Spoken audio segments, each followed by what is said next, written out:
আপনি যেমন বললেন যে ডাক্তারের নিয়ম যদি না মানেন আপনি অসুস্থ হবেন, আর অসুস্থতার ভয়ে খাচ্ছেন না, আর অসুস্থতার পরিণতি সর্বশেষ কি?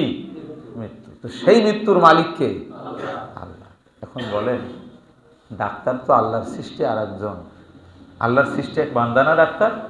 তো ডাক্তার আল্লাহর সৃষ্টি বান্দা হওয়ার পরে কিছু নির্দেশনা দিছে, এটা খান, এটা খেয়েন না, এটা করেন, এটা করেন না।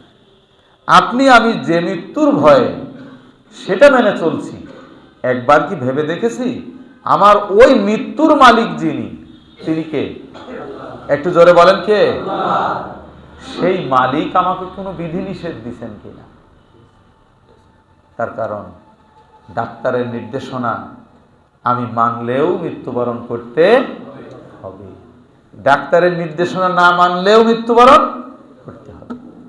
কারণ মৃত্যুর কথাটা আমার আল্লাহ আগেই বলে দিয়েছেন যে তোমাকে সৃষ্টি করার আগে তোমার মৃত্যুর ফয়সালা আমি করে রেখেছি। আল্লাযী খালাকাল মাউতা ওয়াল হায়াত লিয়াবলুয়াকুম, কি জন্য করেছি? লিয়াবলুয়াকুম, তোমাদেরকে পরীক্ষা করার জন্য। সুবহানাল্লাহ।